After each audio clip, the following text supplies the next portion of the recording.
O prazo para renovação do contrato do FIES do primeiro semestre deste ano foi adiado mais uma vez e encerra no dia 25 de maio. O programa libera financiamento a estudantes em cursos superiores de universidades particulares com avaliação positiva do candidato feita pelo MEC. Os estudantes que ingressaram no programa a partir deste ano já aderiram ao novo FIES, que divide o programa em diferentes modalidades, com juros zero e uma escala de financiamentos que varia conforme a renda familiar de cada estudante. Vamos para a segunda parte da entrevista especial de hoje.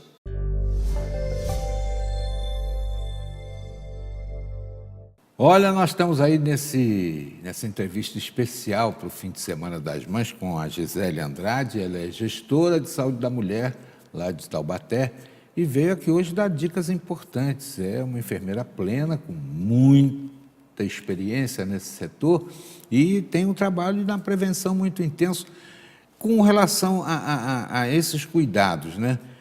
Quais são as etapas que a mulher deve observar no sequenciamento dessa atenção com a saúde? Bom, primeiro é importante lembrar que existe uma faixa etária onde a gente tem uma prevalência do câncer de colo do útero e do câncer de mama. Então, pega aí as mulheres em idade fértil, as mulheres que estão aí... Mesmo aquelas de 10 anos, elas estão na idade fértil também. Elas estão na idade fértil, mas as meninas de 10 anos ainda não... A gente não se preocupa com a questão do câncer de colo do útero e com o câncer de mama, porque é extremamente raro. O câncer de colo do útero, quando ele atinge meninas de até 24 anos, geralmente ele...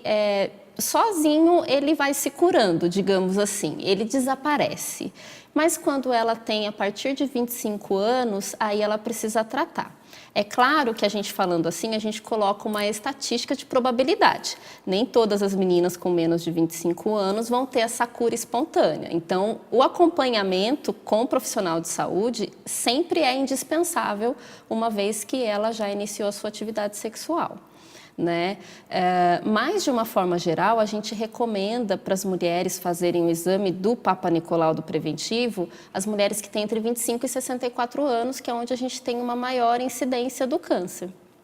E esse exame ele precisa ser feito regularmente, né? Não precisa do auxílio do profissional, então é algo que ela não consegue perceber se ela tem... Qual é a periodicidade que deve observar para o Papa Nicolau? A princípio, ela deve fazer por 2 anos seguidos. Uma vez que ela fez 2 anos seguidos e o resultado foi normal, ela pode fazer a cada 3 anos. Se ela tiver algum exame alterado nesse momento, aí a periodicidade diminui. Esse para a questão do preventivo do câncer do colo do útero. E a rede pública oferece esse exame? Oferece esse exame. É importante lembrar que o enfermeiro responsável da unidade, ele é capacitado tecnicamente para fazer esse procedimento.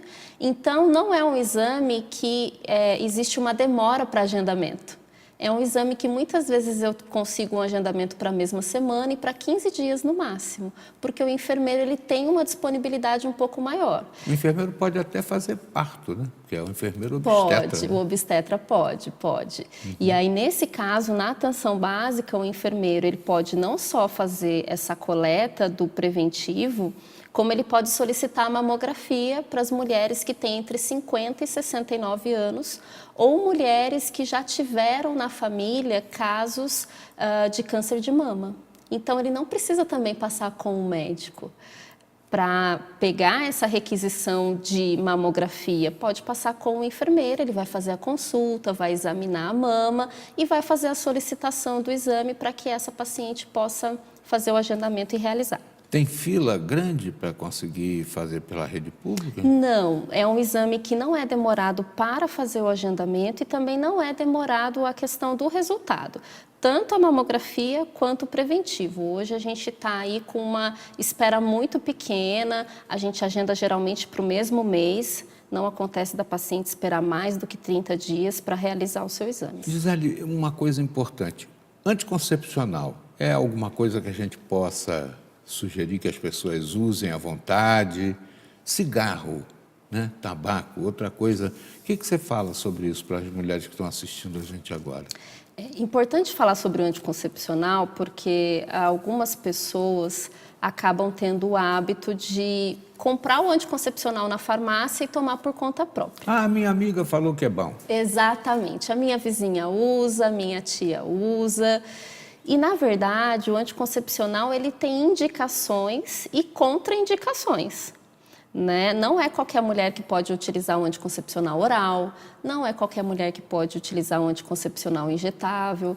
Então, eu preciso conhecer a história familiar da minha paciente e a história de saúde dela mesma, para saber qual anticoncepcional eu vou indicar. Pílula do dia seguinte.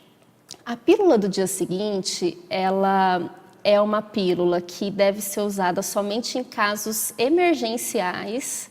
Então, não é um anticoncepcional que deva ser usado com frequência, porque ele tem uma carga hormonal muito grande e isso pode acarretar em problemas futuros. Então, se eu tenho uma atividade sexual frequente, eu tenho que me prevenir de outra forma, não com a pílula do dia seguinte. Ela é só para casos extremamente emergenciais. E não rotineira, né? O rotineira é a pílula que a gente toma todos os dias, é a injeção que a gente toma uma vez ao mês ou a cada 3 meses. Então, tudo isso precisa ser acompanhado por um profissional. Ele vai avaliar o risco e o benefício de cada anticoncepcional para aquela mulher específico e vai indicar o que é melhor para ela. Além disso, ela vai utilizar por um tempo aquele anticoncepcional. Ela não vai utilizar para a vida toda. Às vezes, aquele remédio causa alterações no ciclo menstrual, então ela tem que voltar no profissional para trocar de medicação. E em outros momentos, ela apresenta outras doenças que não são recomendado que se use o anticoncepcional junto. Então, ela precisa de um acompanhamento, não é sair tomando o remédio do jeito que a pessoa acha que deve, porque isso é um risco. E aí, o tabagismo entra como um outro fator que também acaba complicando, né? O tabagismo, ele aumenta o risco de derrame, né? Ele aumenta o risco de infarto. E aí, associado com o anticoncepcional oral, ele pode piorar a situação. O presente que a gente pode dar para você, mulher, nesse Dia das Mães, nesse fim de semana das mães, é desejar saúde. E desejar saúde também requer prevenção. Por isso, nós trouxemos a Gisele. Gisele veio falar com a gente aqui. Tem algum site que as pessoas possam tirar dúvidas com relação a isso? No site da Prefeitura, a gente tem sempre alguns vídeos, Prefeitura de Taubaté.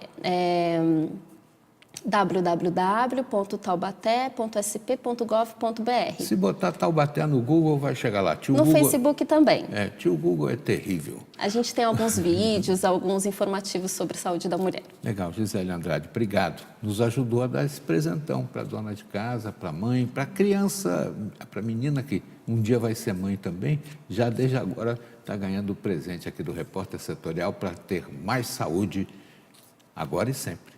Obrigado. Obrigada.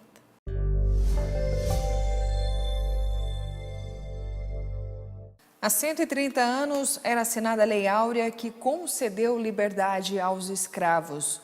O Brasil foi o último país da América a acabar com a escravidão. Mas até hoje, os negros ainda sofrem com a violência e ainda o racismo. O comércio de africanos acontecia há mais de 2 séculos na Praça 15, no Rio de Janeiro, até que em 1774 ficou determinado que o desembarque de escravos no Brasil teria que ser no Cais do Valongo, na região portuária. Solução encontrada para afastar os negros doentes e maltrapilhos da vista da sociedade. Os mais fortes eram negociados e submetidos a serviços forçados em campos e minas país afora. Destino de aproximadamente 1 milhão de homens e mulheres até a abolição da escravatura em 1888. Essa história geral a gente aprende na escola, mas a escravidão no Brasil guarda capítulos de 3 séculos e meio de tráfico humano, numa nação que até tentou coibir essa prática com uma lei antitráfico em 1831, mas que a manteve durante décadas na clandestinidade em nome do lucro. A Lei Feijó também ficou conhecida como Lei para Inglês Ver, porque não foi obedecida. Pelo contrário, estimulou o tráfico em massa para um estoque de mão de obra. há um boom no tráfico. O medo de o tráfico acabar vai fazer com que os navios sejam cada vez mais abarrotados de escravos. Então, o sofrimento desses negros, né, a morte vai ser muito maior. O tráfico vai chegar a trazer para o Rio de Janeiro, aposto que lá no início da década de 20 era em torno de 20 mil escravos anuais, passa para 30, 35 e até 40 mil escravos anuais. Os antigos sobrados da região portuária testemunharam tudo. Obras recentes na região revelaram o Cais da Imperatriz, construído sobre o Cais do Valongo para receber Teresa Cristina em 1843, às vésperas de seu casamento com Dom Pedro II. O embelezamento do cais, né? O aterro, ele, mesmo que de forma inconsciente, ele serviu para deixar escondida durante muito tempo, né, a história dos negros nesta região. O descaso com a identidade dos negros veio à tona nos anos 90, durante uma obra na casa de Mercedes. A dona de casa estranhou a existência de tantas ossadas sob o piso da sala, mas, apesar do susto, buscou a verdadeira história. Tirou do esquecimento o cemitério dos Pretos Novos. Africanos doentes que não resistiram à viagem para o Brasil e sequer foram comercializados, acabaram aqui. Este arqueólogo acredita que a área do cemitério ultrapassa o imóvel e continua pesquisando o local. Esse aqui é o cemitério do mercado de escravos do Valongo. Na verdade, os Pretos Novos, eles eram indivíduos novos, de idade provavelmente pré-adolescentes ou adolescentes, que chegavam ao Brasil, né? Então eles eram novos pela sua idade e também porque nunca tinham sido vendidos, nunca tinham sido utilizados para a escravidão. Por isso que o termo preto novo. Paço Imperial, Praça 15, Rio de Janeiro. Neste prédio, há 125 anos, a princesa Isabel assinava o documento que libertava os escravos. A Lei Áurea só foi possível depois de muita pressão política e social no país e também de governos estrangeiros, além da luta dos próprios negros para acabar de vez com os maus-tratos. Você tem, vamos dizer, as cláusulas já do Tratado de 1810, que prevê a extinção do tráfico, a Lei de 31, que proíbe a importação de escravos africanos para o Brasil, e o ponto alto é a Lei de 13 de maio de 1888, que liberta definitivamente todos os escravos sem indenização aos senhores.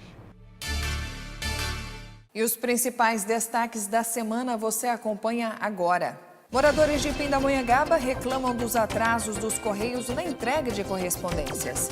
Eu moro aqui no centro, na Rua dos Expedicionários, quer dizer, um lugar bem central mesmo. Não recebo a correspondência, geralmente eu tenho que tirar a segunda via pela internet ou ir até o correio, pegar a correspondência e, por incrível, pego de todo mundo do prédio. Acompanhamos também a história do atleta Marcos Paulo, um jovem de Pindamonhangaba que conquistou o título mundial em Marrocos na prova dos 110 metros com barreiras. Esse ano ainda, se Deus quiser, tem um brasileiro daqui uma semana. Espero ir bem lá, fazer marca também, para conseguir classificar para o Sul-Americano e para os Jogos Olímpicos da Juventude, que é no final do ano, em outubro.